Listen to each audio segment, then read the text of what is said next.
So we are finally here at the major awards for the Oscars, and the first of those is Best Adapted Screenplay. So the nominees are American Sniper, Jason Hall, based on the book by Chris Kyle, Scott McEwen, and Jim DeFelice. The Imitation Game, Graham Moore, based on the book Alan Turing, The Enigma by Andrew Hodges. Inherent Vice, Paul Thomas Anderson, based on the novel by Thomas Pynchon. The Theory of Everything, Anthony McCartan, based on the book Traveling to Infinity, My Life with Stephen by Jane Wilde Hawking. And Whiplash, Damien Chazelle, based on the short film of the same name. Now, this is actually kind of a strange list because I don't really like it. There are a couple nominees here that I think just do not deserve to be nominated at all. And the one big glaring omission here is Gone Girl, written by Gillian Flynn, who also wrote the novel Gone Girl. Like, where is it? Like, that was such a great screenplay. And I remember the day after these nominations came out, the Critics' Choice Awards happened, and Gone Girl actually won for its screenplay. So I don't know what's up with the Academy. This is the list we have, unfortunately. So in terms of who I think should have won the Oscar, at fifth place, I'm going to put Inherent Vice. Now, I have no idea why this movie's here. I mean, I guess it earns points for capturing the vernacular of the 70s and the stylized, like drug-induced absurdity of its world and its characters. But aside from that, if you've seen Inherent Vice, the plot of this movie is absolutely 100% incomprehensible. I mean, it's ridiculous. I mean, even if it's like faithful to the book, it doesn't matter because this is not a contest for who was most accurate to their source material. It's really how well does the source material translate to the screen, and Inherent Vice just doesn't, in my opinion. Fans of the book and the movie will say that this you don't watch this movie for the plot doesn't matter. So yeah, why was this nominated then if the screenplay didn't matter? I mean, it makes it extremely difficult to care about the characters. So yeah, that's I'm done talking about Inherent Vice. At fourth place, I'm going to put American Sniper, and again, I don't really think this deserves to be nominated because I suppose its strength lies in its comparison of Chris Kyle's disposition on the battlefield and his worsening like psychological state at home. But again, despite that, the story itself, I think, eventually gets way too repetitive. Like the structure is just really kind of tiresome and tedious, and the story really doesn't allow us clear access to Kyle's psychology or any insight into like his thought processes or his biases or whatever. And it's really weird that the screenplay for this movie tries to be more movie-ish than it really should be because they include this character of an enemy sniper who is just completely shoehorned into the movie. There's nothing to him as a villain at all. And I get that American Sniper is really supposed to be one-sided because it's told from an autobiography, but the way they told it in this movie, it just felt so biased for Chris Kyle, and it didn't really come off like a thoughtful perspective from this veteran's point of view, or it didn't really offer any insight into the Iraq War. At third place, I'm going to put The Theory of Everything, and thankfully this one is a good screenplay in my opinion, mainly because the characters of Stephen Hawking and Jane Wilde are so strong and very complex as well, and it's great to see that.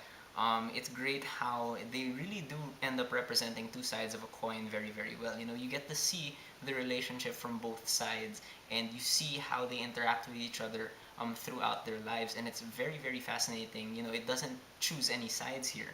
And I think the way the point of view switches throughout the movie is handled very well.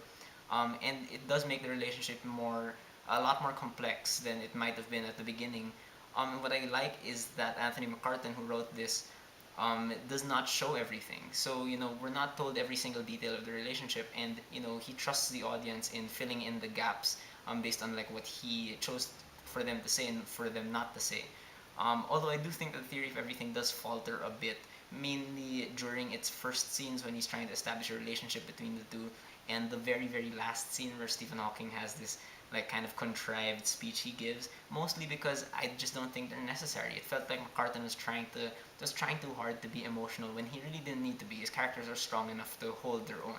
And at second place, I'm going to put The Imitation Game. And just like The Theory of Everything, the screenplay to me is good mainly because of how the character of Alan Turing is so wonderfully complex. It's so fun to just try and figure out who this guy really was. What I like is that Graham Moore then tried to explain his whole entire being. By the end of the movie, there's still a lot of mystery about Alan Turing, which is fantastic. And the plot of this movie is deceptively straightforward. It seems like a normal kind of thriller, but along the way it raises a lot of ethical questions about what they're doing and what they can't do despite the progress they're making. And I think that most of the story does serve as a metaphor for Alan Turing's sexuality, which he's trying to hide, which I think is really, really great also. However, I do think that the Imitation Game screenplay would have benefited from going just a bit deeper into like the actual procedure of code breaking for us to really, care about them more, to feel more tension also. And there's this whole subplot about the Soviet spy that for me just does not really contribute much to the characters or the story at all, so you just kind of forget about it. But at first place, I'm going to put Whiplash. And Whiplash is usually viewed as like a variation on the sports movie formula, but for me, it's actually much, much deeper than that. It really is like a deep psychological character study, and that's what makes it so exciting. For me, like the plot, which is very straightforward, hinges on how Andrew and Fletcher both really want greatness, but through different means, and they constantly just one up each other this entire movie. And it really, among the nominees, gives Whiplash the best sense of escalation. You really feel like these characters are developing drastically throughout this whole thing. And it's great that Damien Chazelle chose to make these two characters pretty unlikable when you think about it. Like they're both really, really selfish people, and I love that. And in terms of dialogue, every word Fletcher says is just so insanely brutal, but so funny. But this movie like benefits a lot from its scenes where nothing is said. Like there's much more said just through people's looks, and like you have good characters when you get to achieve that.